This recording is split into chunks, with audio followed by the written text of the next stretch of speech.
If you hate writing dialogue or you're worried about your character conversations sounding flat and fake, you're not alone. I've managed to get a debut novel published and a second on the way, even though I absolutely hate writing dialogue. Here's what I've learned so far. Avoid the ping pong. Have you heard people talking in real life?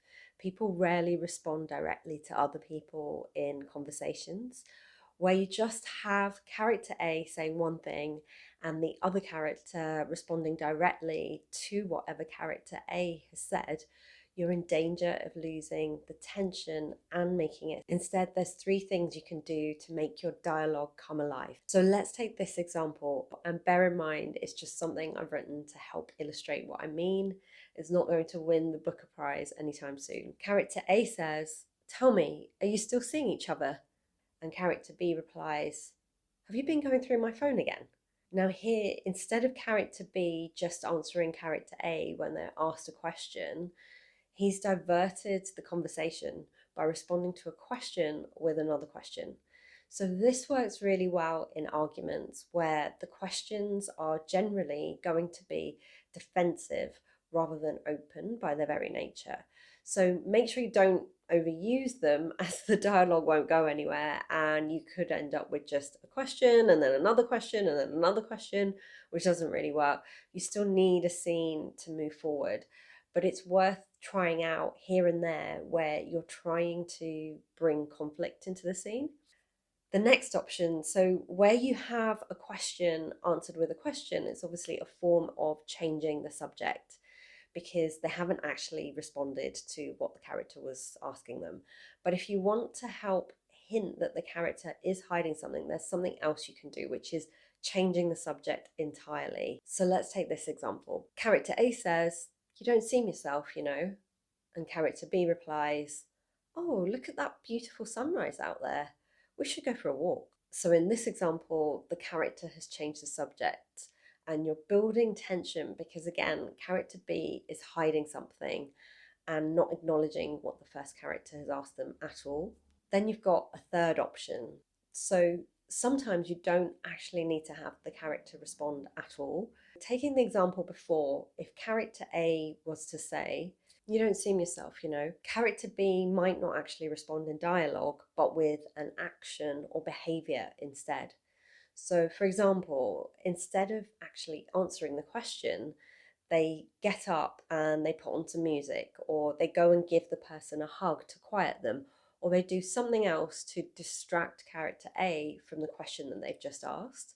And this is another great way to make your dialogue feel more realistic than just having constant direct back and forth between two characters, which isn't how we really speak in real life. Next tip, start with character. So if you think about the novels and the stories that you love the most, you'll probably find that one of the things that you like most about them is memorable and distinctive characters. And one of the things I found when writing my debut novel to both make dialogue better but also develop characters that jump off the page is to hone in on each character and the specific elements that make them who they are in dialogue. So this includes how they speak, what words and phrases they use, their pace and tone, the things they talk about. So taking each one of those in turn, firstly, how they speak. Do they use long, flowery sentences? Are they more curt and short in the way they speak? What words and phrases do they use? So are there particular dialect-based words they use? Do they swear a lot or something that hints at their age or their background? So for my novels, that included the use of one or two Hindi words here and there, for example, just to show that the person was Indian or Ugandan Asian. Then their pace and tone. So are they fast talkers? Do they take their time getting to the point?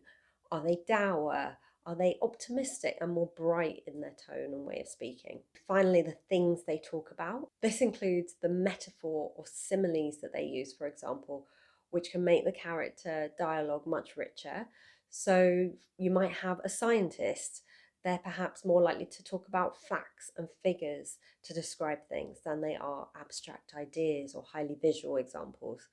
Use the words they say and how they speak to show us who each character is. And if you're finding it difficult to get to the heart of making each character distinctive, I've got 2 tips coming up on how to do exactly that.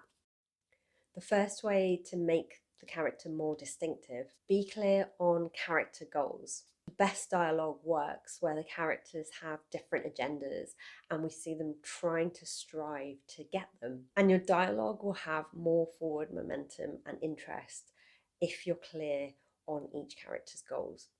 If you have one character trying to stand up for their point of view in an argument with someone who disagrees, then that's going to be far richer than if they both agree. And by doing this, your dialogue will naturally feel distinct for each character and also make each character different to one another because they then have their own specific wants and needs. Building tension and forward movement in every single scene of your novel, however subtle, is also what keeps readers reading. And before I move on to the next tip, remember you can also subscribe to my channels for more videos on what keeps readers reading, as well as agents and editors. On to the next tip, remove distractions. When you begin writing your scene, just write the dialogue and nothing else in that scene.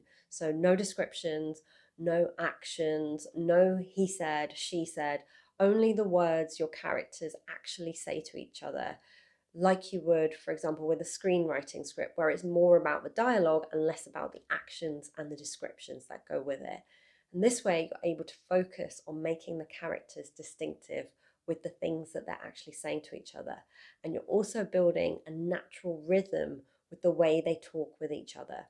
Once the dialogue flows better or you have a scene full of conversation, you can then add the other details back in, like adding in he said, she said, or how they move across the room, or whatever actions you want that will help bring that scene to life. And remember that dialogue is just one key element of what makes your novel shine.